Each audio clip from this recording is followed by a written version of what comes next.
saudade que eu estou das nossas aulas, saudade que eu estou de vocês perguntando, participando, conversando, tirando dúvidas, enriquecendo a aula com as suas experiências.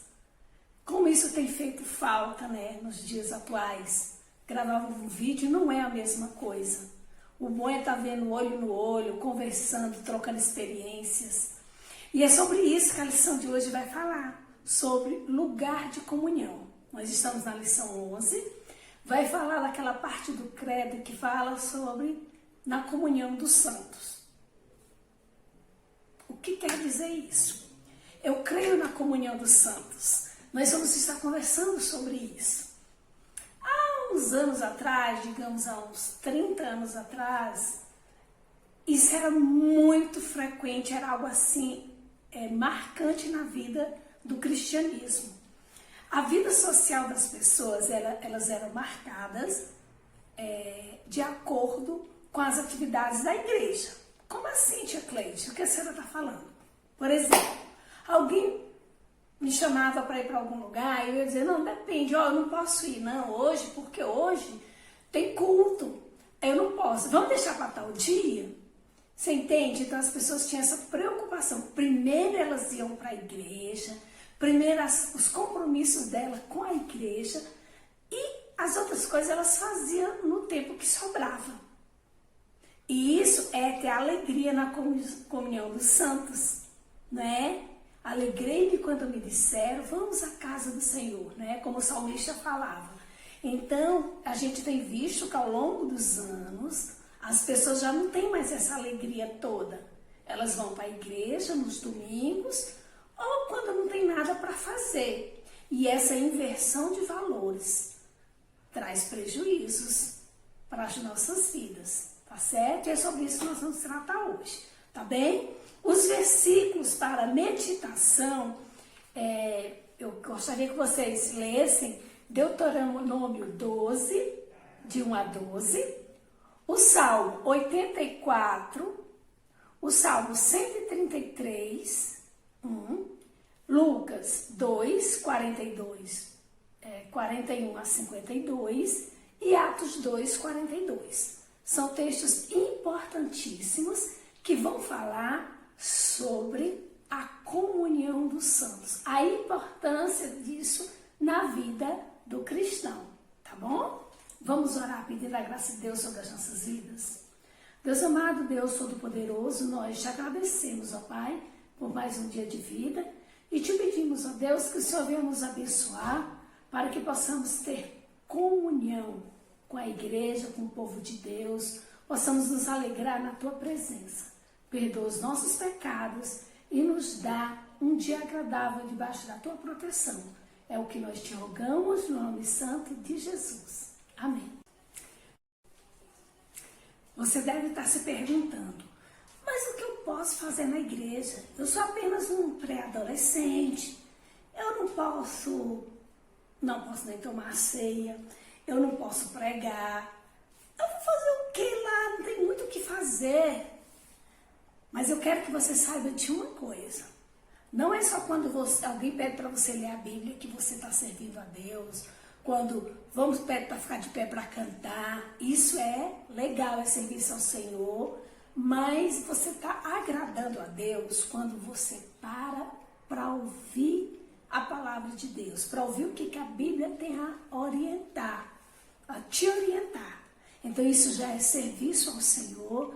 Isso já agrada ao Senhor, isso já agrada porque você está fazendo isso na comunhão dos santos, na igreja. Isso é muito importante na vida do cristão. E quem nos dá esse exemplo é Jesus, é a primeira pessoa a fazer isso. Tem um costume judaico que o menino com 13 anos, aí ele já tinha a sua independência religiosa. Com 13 anos ele decidia ir para o templo e se dedicar às coisas de Deus. Com 13 anos, como se ele já fosse um homem, como se ele fosse de maior, e agora ele tem que tomar as responsabilidades de ir para a casa do Senhor sem ser conduzido pelos pais. Ele mesmo já tinha que fazer isso, certo? Mas Jesus é o nosso exemplo maior. Jesus começou isso, com 12 anos Jesus já estava fazendo isso, né? A história conta que em Jerusalém, numa festa da Páscoa, estava todo mundo reunido lá para essa comemoração da Páscoa. E aí terminou a programação, todos voltaram, porque ficava longe de onde Maria e José moravam, para Jerusalém. Então todo mundo voltando, muita gente, porque viu muita gente de longe. E aí eles estão caminhando e Maria achava que Jesus estava com José. José achava que Jesus estava com Maria, porque assim, as mulheres estavam com cantos, vamos no outro, vai batendo papo, conversando. E quando eles se dão conta, já longe, ó, de Jerusalém, eles se dão conta que Jesus não estava com eles. Ué, cadê Jesus? Não está com você? Não, não dá. E aí eles voltam para Jerusalém, atrás de Jesus. Jesus não estava, não tinha voltado com eles. E vocês imaginam onde eles encontram Jesus? Brincando na praça? Ah, jogando videogame? Também não. Onde Jesus estava, gente? Alguém? Onde Jesus estava? Jesus estava no templo ouvindo os mestres. Jesus gostava de ouvir a palavra de Deus. E aí, tá lá, ele sentado ouvindo todo mundo, todos falando, ele lá no meio, atento, porque ele tinha fome e sede da palavra de Deus. Então, ele só tinha 12 anos, mas ele já tinha essa alegria de estar na casa do Senhor, essa necessidade de estar na casa do Senhor. Aí você pode dizer para mim, também ela era Deus, né? Não. Nesse momento ele era uma criança como todas as outras. Ele foi 100% homem. Então, nesse momento ele era uma criança como todas as outras. A única diferença é que ele era obediente, assim como o pai orientou nos caminhos do Senhor. Então ele estava buscando alegria, buscando refrigério para a sua alma, buscando resposta para as suas indagações através dos mestres da época, tá certo? E é isso, né, que a gente tem que ver nesse momento. Agora vamos ver, porque nós temos que ir para a igreja. Mas por que eu tenho que ir à igreja? Qual é a vantagem disso, certo? É um lugar que eu devo estar sempre em comunhão com os santos. Para que serve a comunhão dos santos? Primeiro, por que eu devo estar junto com os santos, com os crentes, com os irmãos? Primeiro, porque é uma ordem dada pelo nosso Deus. Ele diz que a gente tem que viver em comunhão uns com os outros. Ordem não se discute, ordem se cumpre, né? Se nós temos um Deus todo-poderoso e ele diz que é para eu viver em comunhão, então eu tenho que viver em comunhão, tá bom? A segunda coisa é para que eu vivo em comunhão? Para que eu tenho que me reunir com meus irmãos? Não dá para servir a Deus lá na minha casa, quietinho, só lá no meu canto? Isso não é cristianismo. Ele pede para você ter que ter o seu culto, sua devocional, individual, só você e Deus é importante, mas tem um momento em que você tem que se reunir com o povo de Deus mesmo, pessoas que acreditam na mesma fé que você, pessoas que defendem a mesma crença que você defende, tá bom? Outra coisa, para que é importante isso? Primeiro, para eu manter comunhão com Deus, eu preciso manter comunhão com os meus irmãos. Como posso dizer que amar Deus que eu não vejo, se eu não consigo amar o meu irmão que está do meu lado? Então, Deus sempre faz essa ligação. Então, eu preciso ir em comunhão com quem está perto de mim para poder Deus se alegrar da minha vida, tá certo? Isso também serve para o meu serviço cristão. Então, quando eu estou em comunhão, eu descubro as necessidades dos meus irmãos, eles descobrem as minhas necessidades, minhas fraquezas, e eles vão me ajudar, eu vou ajudá-los. E é isso que a gente cresce em comunhão, em união, a gente cresce de todas as formas. Então, essa é uma das funções do cristianismo. Um tá ajudando o outro nas suas fraquezas, tá bom? E a gente aprende também, a gente aprende uns com os outros, a gente cresce espiritualmente quando a gente ouve o outro. Aí de repente parece que o nosso problema é muito grande. Aí quando você senta e conversa com o irmão, descobre que ele está numa situação pior do que a sua. Você diz, opa, não é tão difícil assim não. Então, se ele conseguiu, eu também consigo. E é por aí que a gente vai caminhando na vida cristã. Como é que eu devo fazer isso? Como deve acontecer essa comunhão? Com amor, com respeito, com reverência.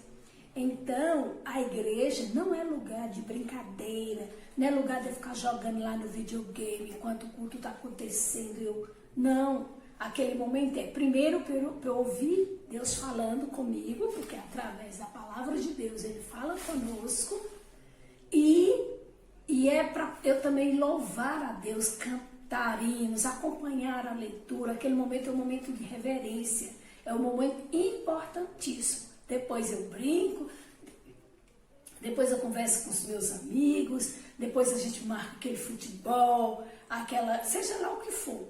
Mas na hora do culto é hora de manter comunhão com os irmãos e com a igreja, tá certo? E é isso aí, tá bom? Aí você pode me perguntar, mas tia Cleide, por que nós devemos estar em comunhão? Assim, baseado em quê? Quando foi que começou essa necessidade das pessoas se reunirem? Bom, foi o próprio Deus quem estabeleceu que fosse dessa forma, tá bom? Lá em Deuteronômio 12, de 5 a 11, tá, ele vai falar sobre a construção de um tabernáculo, um lugar onde as pessoas se juntassem e todas estivessem glorificando a Deus naquele lugar. Depois, aí a gente vai ver, vou ler só 2 versículos com vocês, para vocês verem que isso continuou, né? Depois, Jesus também, lá em Lucas 4,16, vai dizer o seguinte, olha o que Jesus ensina. Indo para Nazaré, onde fora criado, entrou no sábado na sinagoga, segundo o seu costume, e levantou-se para ler. Isso foi Jesus pregando em Nazaré. Então, assim, primeiro Deus estabeleceu um tabernáculo, depois aqui já é Jesus num lugar chamado sinagoga, que é um lugar onde juntava as pessoas também para louvar a Deus, para estudar as sagradas letras, certo? E lá em Hebreus, também, outro versículo que eu quero que vocês meditem, está lá em Hebreus 10, 25, vai dizer o seguinte, não deixemos de congregar-nos, como é costume de alguns. Antes, façamos admoestações, e tanto mais quanto vedes que o dia se aproxima.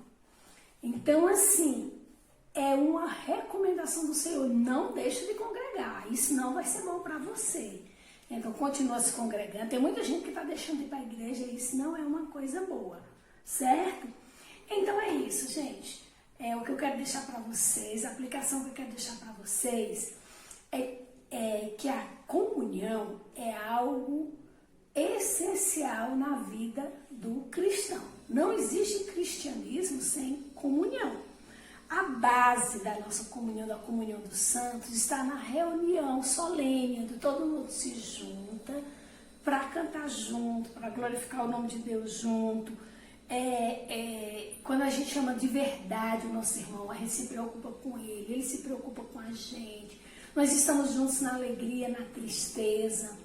Então, Deus se alegra quando a gente se comporta dessa forma. Isso é manter comunhão, é estar atento ao que está acontecendo ao nosso redor, tá certo? É um cuidando do outro, suprindo a necessidade do outro, tá certo? E aí, quando a gente vai colocando todas essas coisas, louvor, adoração, comunhão, união, respeito, você coloca tudo isso junto. E se tudo isso tem um ingrediente chamado amor, que tudo isso tem que ser feito com amor. Você não deve fazer só por obrigação, eu vou para a igreja porque todo mundo vai, eu preciso ir para dar satisfação para a sociedade, ou para meu pai, ou para minha mãe, não só por isso. Porque se for assim, Deus não se agrada. Tem que ter lá no seu coração, assim como o salmista se alegrava em ir para a igreja, nós devemos também nos alegrar em ir para a igreja, nos alegrar em estar com os irmãos, fazer as coisas de Deus. Quando a gente entende a importância que Deus tem na nossa vida, você diz, não, Eu preciso me chegar a esse Deus Todo-Poderoso que tem cuidado de mim, que tem me dado vida eterna, que morreu, né? Que deu seu filho para morrer na cruz do Calvário para me dar vida eterna, né? Então é isso. Que Deus abençoe cada um de vocês, que vocês possam manter a comunhão, mesmo longe uns dos outros. Mas ligue para os irmãos da igreja. É importante que a gente tenha comunhão com os nossos irmãos da fé, pessoas que acreditam, da mesma fé que a gente acredita, tá bom? Esteja ligando uns para os outros, trocando mensagem pelo WhatsApp, perguntando alguma coisa. Isso é importante para o nosso crescimento, tá bom? E na hora da dificuldade, são esses irmãos que vão nos ajudar a passar pelas dificuldades da vida, tá bom? Um beijão e até a próxima. Que Deus nos abençoe. Tchau.